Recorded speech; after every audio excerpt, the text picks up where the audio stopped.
الحب عبارة عن لعبة، ولو انت عارف قواعد اللعبة كويس هتقدر توصل للنهاية. وبطلة قصتنا النهاردة هتختار تلعبها بدون قواعد، وهتجوز حبيبها لواحدة تانية وكمان برضاها. علشان تعرفوا ده هيحصل ازاي، تابعوا معانا أحداث ملخصنا النهاردة للآخر. وقبل ما نبدأ نحط لايك ونعمل شير للفيديو، أو نشترك ونفعل جرس التنبيهات لو أول مرة تشوفونا. بتبدأ الأحداث ببنت اسمها شبنام بتلعب مع مدربتها عذراء، وفجأة بتوقف اللعب وبتقول لها إنها حاسة بإرهاق، وعذراء بتقول لها إن مفيش مشكلة لكن لازم بعدها تتدرب أكتر. مشيت شبنام، لكن عذراء كانت بتبصلها بغيرة شديدة جدا. بنشوف شبنام في عربيتها وهي مروحة، وفجأة بتخبط واحد راكب موتور. نزلت بسرعة علشان تطمن عليه، وهو بيكون غضبان منها وبيعنفها وبيقول لها تاخد بالها بعد كده. عرضت عليه إنها تصلح الموتور، لكن هو رفض، وبتمشي بعدها وهي متابعاه في مراية عربيتها. بنعرف إن الشاب ده اسمه كرم، أو بيكون حبيب عذراء اللي جاي علشان يشتغل في النادي. لكن عذراء بتأكد عليه إن هنا محدش يعرف إن هما بيحبوا بعض، وإنهم أصدقاء مش أكتر، وإلا هيخسروا شغلهم. وبيبان عليه إن هو متضايق من كلامها. وبنشوف شبنام اللي بتوصل بيتها وبتسأل الخدامة على أمها، فبتقول لها إنها في الشركة. بنشوف أمها مدام نيسان وهي بتوصل شركتها، وبيكون واضح عليها إنها حد حازم وشاطر في شغله. وبتكون السكرتيرة بتحضر البنات لعرض الأزياء، وبتروح لنيسان اللي بتسألها عن العملاء وصلوا ولا لأ، وهي بتقول لها لسه. بتأكد عليها نيسان إنها عايزة تشوف شغلها على أكمل وجه، لأنها مش هتسمح بأي غلطات. أما عذراء بتقابل كرم وبتفتكر إن هو ما اتقبلش في الشغل، لكن كرم بيكون متعصب من موضوع إن هما ما يقولوش موضوع حبهم قدام الناس. وبتحاول تهزر معاه عذراء وتفهموا إن الموضوع غصب عنهم. أما شبنام بنشوفها وهي بتاخد حمام وبتفكر في كرم اللي خبطته.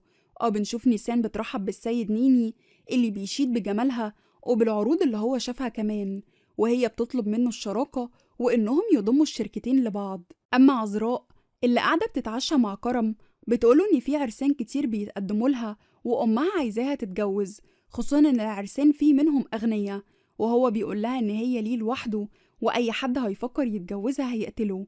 وهي بتقوله إنها بتحبه أو مستحيل تكون لحد غيره. أما نيسان بتوصل البيت وبتشوف بنتها شبنام، بتقول لها إنها نجحت في الصفقة النهاردة، وبتسألها أمها إذا كانت تعبت تاني، لكن شبنام بتقول لها إنها كويسة وإن ده إرهاق من التدريب مش أكتر. وبنشوف كرم وعذراء اللي عند لميس اللي بتقول لهم يخلصوا علشان يتجوزوا وتفرح بيهم.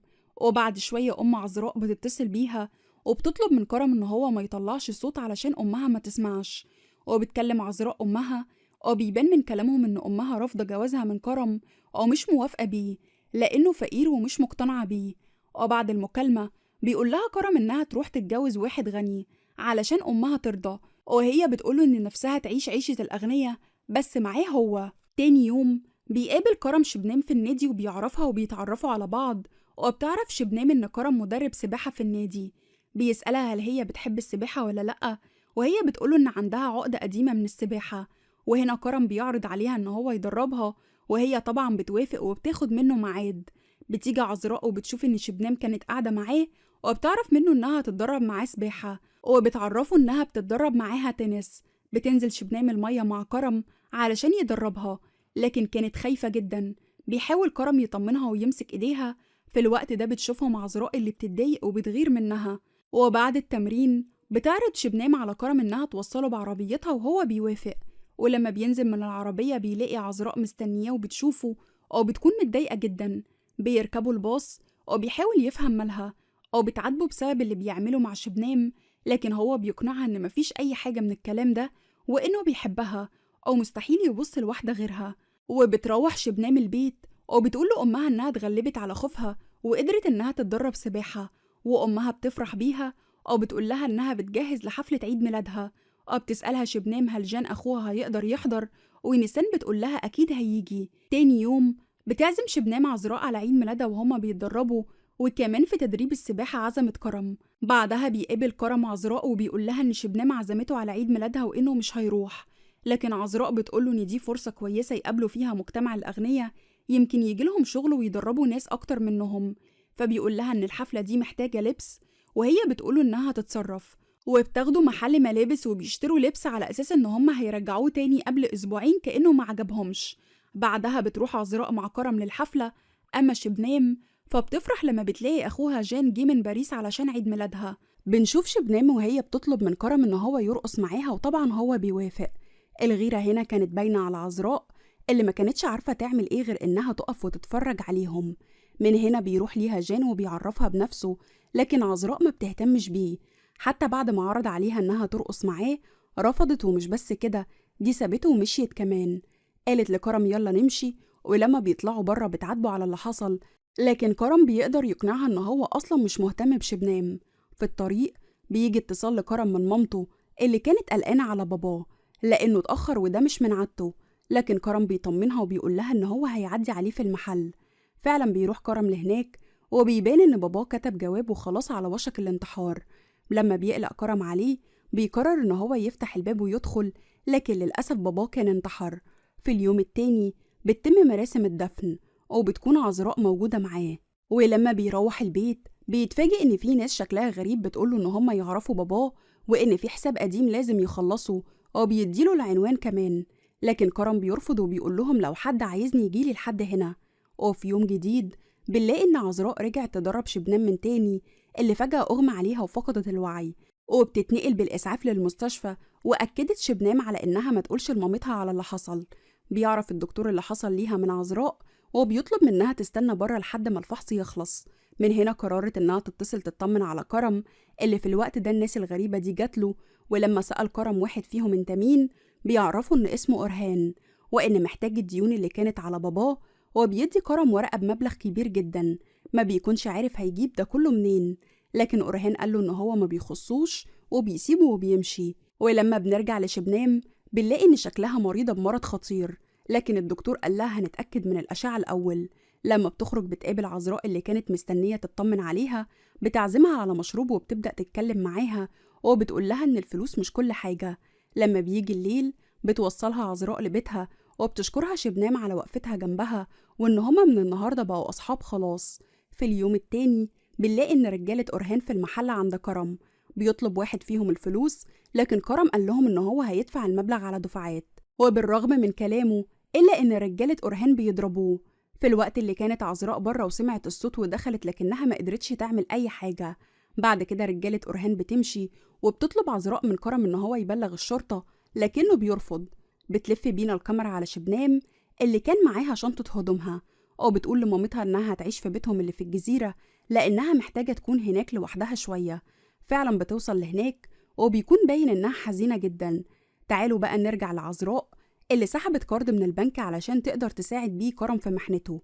بيرفض إن هو ياخده في الأول، لكنها قدرت تقنعه وبياخد الفلوس وبيروح يديها لأرهان اللي بيستهزأ بيه لأن المبلغ قليل.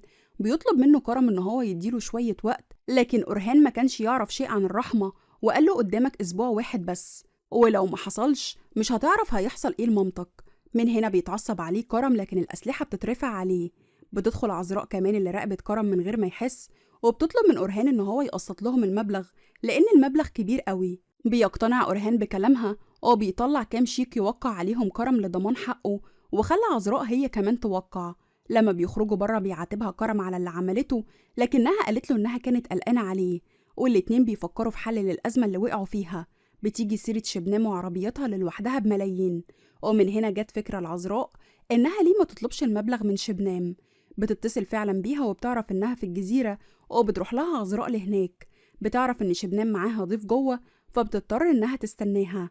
هنا بقى بتتفرج على المكان وعرفت إن اللي معاها هو الدكتور، وبتفهم من كلامهم إن شبنام بقالها كام شهر بس وبتموت. بتزعل عذراء جدا عليها وبتاخد نفسها وبتمشي، لكن شبنام بتشوفها وبتنده عليها. سألتها عذراء عن حالتها، قالت لها بكل حزن إنها من 3 سنين اتصابت بمرض السرطان، لكنها اتعالجت منه واتحسنت. طبعا بتكون بتكذب عليها لأن المرض رجع ليها من تاني. هنا عذراء قررت إنها ما تطلبش منها أي حاجة، وبتروح شبنام تشغل مزيكا، لكنها بتنهار بسبب الحالة اللي وصلت ليها، وبترجع تكمل سهرتها مع عذراء اللي عرفت منها إن حبيبها كان اسمه هكان واتخلى عنها قبل فرحهم بشهرين بسبب تعبها وشعرها اللي وقع. قالت لها إنها تتمنى تقابل الحب اللي بجد في يوم من الأيام. في يوم جديد بنلاقي إن عذراء طلبت تقابل كرم، وهناك قالت له على مرض شبنام وعلى موتها كمان. هنا بقى قالت له احنا مش بإيدينا ننقذها، لكن بإيدينا ننقذ نفسنا من أورهان ورجالته. الحل في إيدك انت بس، إنك تتجوز شبنام لمدة 6 شهور وبعدها هي هتموت. بكده يكون معاك فلوس كتير تقدر تسد بيها الدين اللي علينا، وكمان شبنام هتقضي اللي باقي من عمرها في سعادة معاك.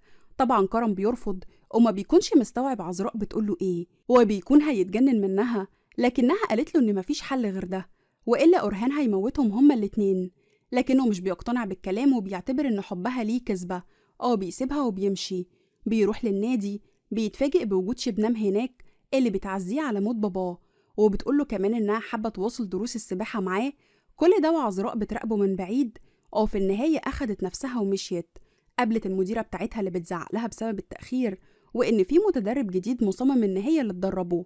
والمفاجأة إن المتدرب ده جان أخو شبنام اللي شكله كده أعجب بيها. ولما بدأ اللعب اكتشفت عذراء إن هو مش بحاجة للتدريب، وإن مستواه كويس قوي.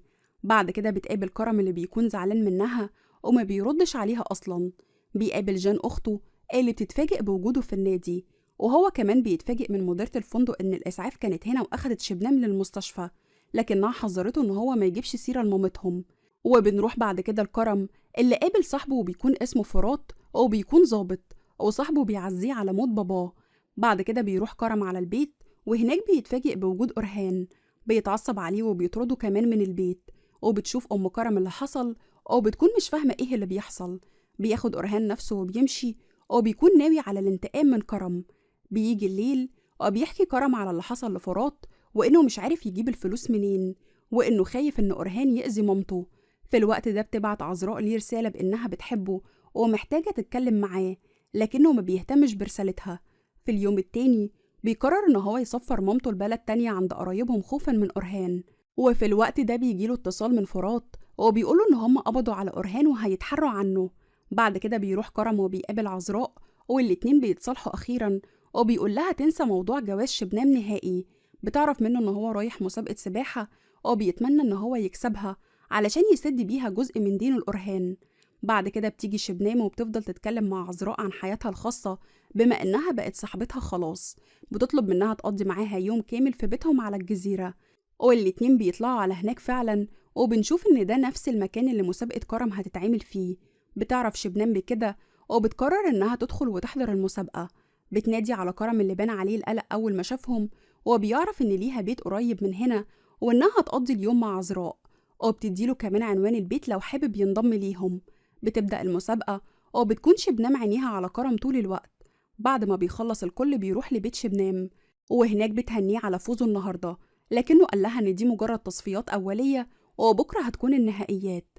بعد كده بيجيلها اتصال فبتضطر إنها تخرج لبره، لكنهم بيسمعوها بتتكلم عن حصتها في شغل معين وبتكون مقدرة بملايين الدولارات. هنا بصت عذراء لكرم بصة معناها قلتلك اتجوزها ومشاكلنا هتتحل.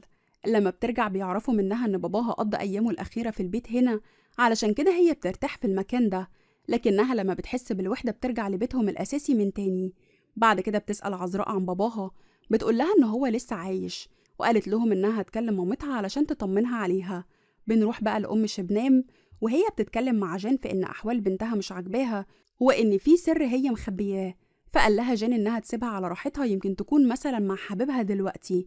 بتقلق مامتها وبتتصل على شبنام وبتعرف هي فين بالظبط. من هنا المكان بيفضى على عذراء وكرم اللي بيقول لها نفسي أعرف انتي بتخططي لإيه بالظبط، وإنك فكرتي تاني في موضوع الجواز ده من تاني. وهي بتقوله إنها مش مخططة لأي حاجة، بس واضح جدا إن شبنام معجبة بيه وموضوع الجواز مش هيكون صعب. واتعصب عليها وقال لها احنا اتفقنا نقفل الموضوع، وهي بتقوله إن هما لو ما عملوش كده أورهان هيقتلهم. بعد كلام كتير بيضطر كرم إن هو يستأذن شبنام في إنه يمشي، لكنها بترفض وبتقوله ينفع تسيب بنتين لوحدهم في بيت على جزيرة. فبيوافق كرم إن هو يكون معاهم، وبتروح شبنام تعرفه أوضته اللي هيبات فيها. وبتفرج عذراء كمان على أوضتها وبتاخدها كمان تجيب لها حاجة تلبسها. وطبعا عذراء بتكون في قمة سعادتها لأنها أخيرا هتلبس حاجة غالية من بتوع الأغنياء. ومن هنا بتسألها شبنام سؤال غريب، وهي إنه هي وكرم على علاقة حب ببعض أو حصل ليهم علاقة سابقة مع بعض. لكن عذراء جاوبتها بمنتهى الثبات وقالت لها إن هما مجرد أصدقاء دراسة. سألتها لو كرم عنده حبيبة، لكن عذراء قالت لها إن هو ما عندوش، لأنها كانت في جنازة باباه أو ما شافتش أي حد غريب هناك. فبتسألها عذراء إنها شكلها معجبة بكرم، وشبنام بتقولها أيوة. بينتهي بينهم الحوار على كده، وبتخرج عذراء لأوضتها وبتروح تغير هدومها، وبتروح بعد كده عند أوضة كرم بتقوله إنها مش قادرة تنام لأنها زعلته، وبتعتذر ليه وبتقوله إن هو إزاي بيشك في حبها وهي مضيت على شيكات وورطت نفسها علشانه، وبتقوله إنها اللي بتعمله ده غصب عنها، وإنها تستحمل بس كام شهر وبعد كده هي هتموت وهيكونوا لبعض. لكن برضه اللي في دماغ كرم ما اتغيرش، وقال لها لو بتحبيني فعلا مش هتفتحي الموضوع ده تاني. هنا بقى صحيت شبنام وراحت لأوضة عذراء اللي كانت بتراقبها من أوضة كرم. لحد ما شبنام دخلت الأوضة على طول خرجت عذراء من عند كرم، قابلتها وقالت لها إنها كانت تحت في المطبخ بتشرب. في اليوم التاني بيجي اتصال لكرم من فرات وقال له إن هو عنده خبر وحش، وإن أرهان تم الإفراج عنه لأن ما لقيوش أي دليل ضده. وهنا كرم بيقلق وبيتوتر وبيبتدي يلم حاجته علشان يمشي، لكن شبنام كانت حضرت الفطار وطلبت منه إن هما يفطروا مع بعض لأن عذراء مشيت من بدري. وبنروح لجاني اللي ما كانش سايب عذراء في حالها وبيعمل التنس حجة علشان يقرب منها ويتكلم معاها. أما شبنام فقررت إنها تخرج وتروح مع كرم للمسابقة، وأرهان بيحضر رجالته وبيوديهم لبيت كرم، بس هم راحوا ما لقوش أي حد وقرروا إن هم يراقبوا البيت. تعالوا نروح مع بعض لسمراء أخت عذراء اللي كانت عايزة تشتري فستان، لكن الفلوس كانت قليلة فسرقت من المحل، لكن تم كشفها. على طول اتصلت بأختها علشان تلحقها وبتتكلم مع صاحب المحل، وعذراء تترجاه إن هو ما يعملش أي حاجة إلا لما توصل. كل ده كان جان سامعها، فبيعرض عليها إن هو يوصلها وهي بتضطر توافق علشان تلحق أختها. في الطريق بيعرف اللي حصل وبيقول لها إن كل دي حاجات عادية أي شاب في سنها بيعملها. ولما بتوصل لهناك بتلاقي إن أختها بتنكر اللي حصل، لكن الكاميرات للأسف كانت موضحة كل حاجة، وكمان صاحب المكان مصمم إن هو يبلغ الشرطة. بعد كده بيظهر جاني اللي شكله عمل مكالمة مهمة علشان يحل الموضوع. فعلا بيجي لصاحب المحل وبيخليه يعتذر لجان وإنه ما تعرفش عليه من الأول. تعالوا بقى نروح لكرم نشوفه عمل إيه في المسابقة، وفاز بيها بجدارة وبالمركز الأول. أما عذراء فشكرت جان على اللي عمله. بعد كده حاولت تتصل بكرم وفجأة بيظهر رجالة أرهان وبيخطفوها. بعدها بيكلموا كرم وبيعرف اللي حصل. يا ترى كرم هيقدر ينقذ عذراء إزاي؟ وشبنام هتعمل إيه؟ كل ده وأحداث كتير هتشوفوها في الملخص اللي جاي، فاستنونا واكتبوا لنا في التعليقات عايزين الملخص اللي جاي إمتى. ما تنسوش قبل ما نقفل نحط لايك للفيديو ونشترك ونفعل جرس التنبيهات لو أول مرة تشوفونا.